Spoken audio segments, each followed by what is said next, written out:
Now I'm going to show you how to create a list. Lists enable you to have virtual phone banks. They enable you to print paper lists for phone banks and do a number of really useful things. It's anytime you want to gather a set of profiles together based on specific parameters. So obviously, to create a list, you go to the Create a List menu and you go Create a New List. You can create a list based on a number of different things. All of these different things. You can get really specific. The most important thing of Create a List that we are going to use is the targets. Obviously, our best two targets are the past NTLs and CTMs, and then the tier 2 targets. So the way that the targets work is that past NTLs and CTMs are the best prospects for actions and invitations and things that we're doing.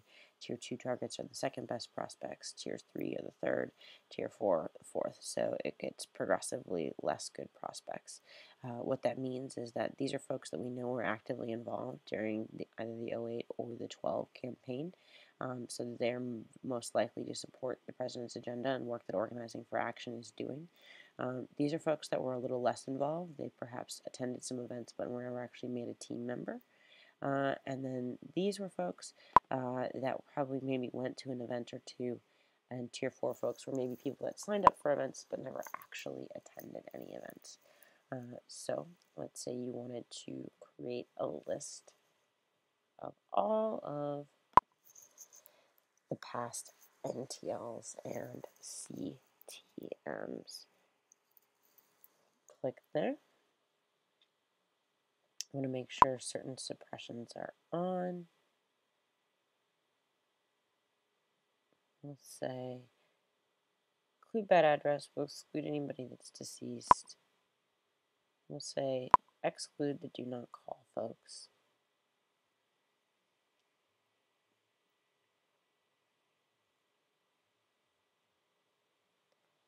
And we'll go ahead and search. We've got 897 within that Tier 1 group altogether. It's a really nice big list. And you can do a couple of different things with that. Primary things that you can do are print that list, call from that list, set up a virtual phone bank. You can also save that particular list, which are all really good and important things to do. So we'll start with the saving the actual list. This is useful if you want to save the way that you search for something or if you actually want to save the list itself. So click Save. You have two options. You can save the list as a fixed set of people, so the list will always contain the 897 people that appeared when you ran that search today, and only those 897 people. You can also do a save search.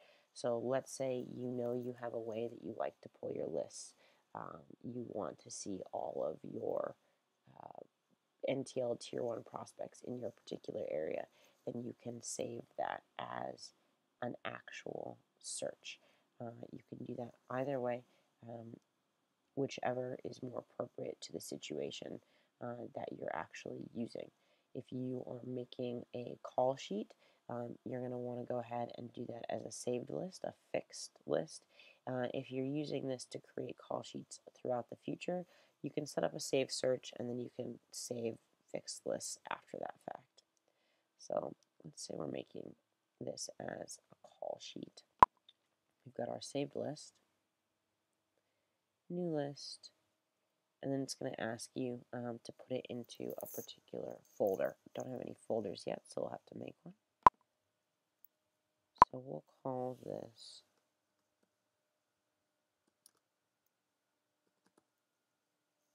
Tier 1.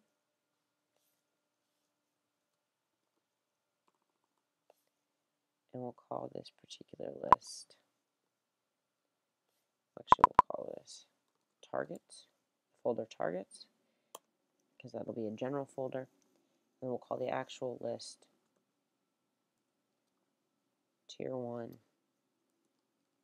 exclude, do not call. We can do a description if we want. We hit save. That list is now saved, but it brought you back to this screen. So, if I'm in the main menu, how do I get to my saved list? You then go to the list menu, view my folders. There's my folder I just created, targets. Go ahead and click into it. There it is, tells me the date, tells me everything about it. I can click into it.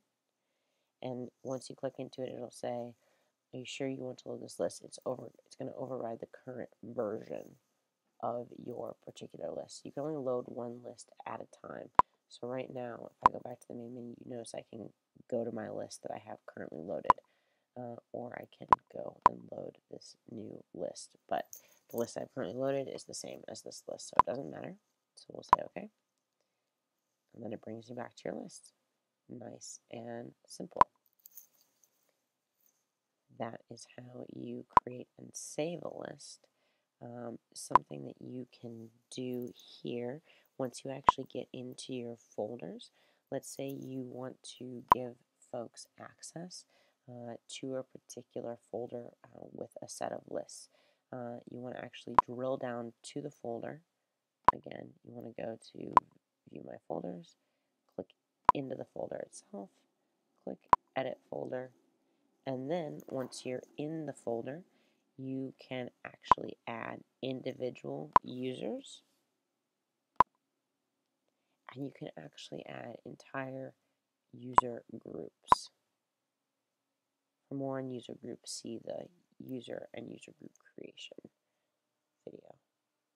And once you've done that, you hit save, and all those people will have access to that folder. You can create a new folder from within the My Folders menu as well. Okay, so back to our list. We know how to save it. Let's also learn how to print it. Once you click print, you want to pick a report format. Now, the report format is what tells GridView, the data entry system, what things to display to the data entry folk so that they are able to enter it. So you want your report format and your script to match. So let's say we were doing volunteer recruitment off of this list. We click that, and we find the matching script. Volunteer recruitment script, volunteer recruitment call list is our report format. It's also going to say how you actually, what displays when you actually print out this particular file in PDF. Contacted by phone, and then you're going to title your list. It's going to be a tier 1 list. Whenever you're printing a list, I think it's really important that you go ahead and you date it always to make sure that it's current. I'm going to print list number, page number. Always make sure that that's selected down here. Hit next. And then it says that it's being created. If it's a really big PDF, it may take a little bit of time.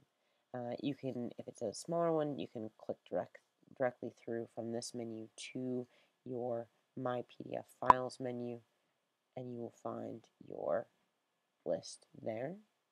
You have the option of downloading it.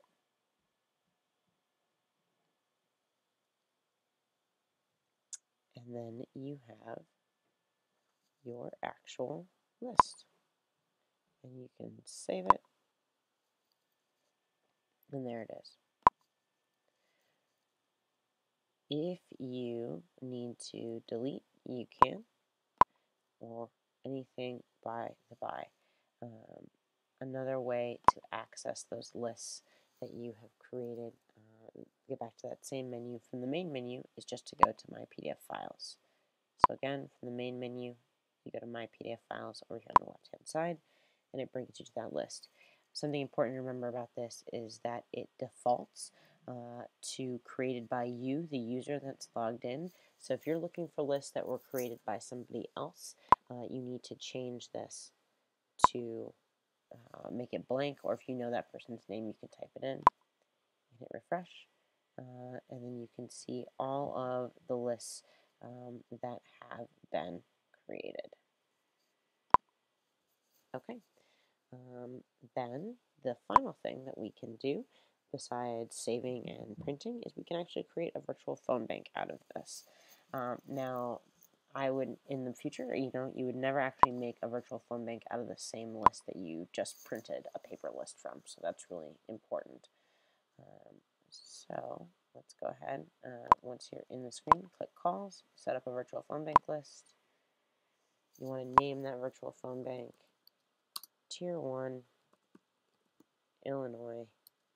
Date it. You want to date your virtual phone bank just like you do your paper lists. You want to say what script it is you want to use, volunteer recruitment, and then it's going to ask you to select everything that you want to display to the person using a virtual phone bank. So, age, sex are really good ones to display. And then the editable stuff I think is important to do pretty much all of it. Addresses, phones, emails, notes. That way they can go ahead and edit that stuff. The rest of this information is not super pertinent when you have somebody on the phone. You also don't want to give people too much information to look at. I think it's good to show contact history so we know the last time we bugged this person. And then you want to set a start date and an end date for that virtual phone bank. So when it's active through an end date of when it is no longer active. You can set a virtual phone bank so it's active in the future, so they can't access it right away. You can even go as far as to set times that it's active. It's not really necessary to do that though. And then you can show people's individual progress, how many calls they've made. You can also show the entire phone bank progress of how many people, how many calls are left on the entire list. Because remember, you can assign more than one person to actually use the virtual phone bank. I think it's a good idea to allow users to repeat a session. That way they can log back in after they get through their chunk of the list and call back through all the not homes. And then you also want to select show people also in household. And that way, if someone calls up a virtual phone bank and pulls up somebody like somebody's husband and they're meant to call their wife, they don't enter data into the wrong file. They can then enter it into the husband's file as opposed to the wife's. Hit next. It gives you the same screen again, but if you scroll down, you now have the option of adding specific users. You can add users or user groups. So I can add myself. I can also add all of the data leads. And then I can save it. And then I have all the virtual phone banks that I have created all set right here in virtual phone bank lists. And if I click into one of them, I can edit any of this info. Also, if I click into it, I can send it to the second round. So let's say the list gets completely called through. There were all the not homes, and the entire list was finished. You can then send it to a second round, and everything will be called again. Anyone that wasn't reached the first time will be back in the virtual phone bank queue to be called again. The other way that you can access this virtual phone bank list menu is from the main menu. You go to Phone Services, Virtual Phone Bank. There they are. And then you can actually see what that looks like if you go into Virtual Phone Bank and you've added yourself as access. You've got access to that particular phone bank. Again, from the main menu, Virtual Phone Bank. This is when you actually want to make calls. These are all the phone banks I have access to. I then click Next. It's going to tell you that it's going to display the names, phone numbers along with the script. I hit Next. And then it's got a name of a person, it's got the phone number, and the whole shebang. But obviously we don't want to enter false data here, so we won't do anything with this at the moment. Alright, that is list creation, saving lists, printing a list, and making a virtual phone bank.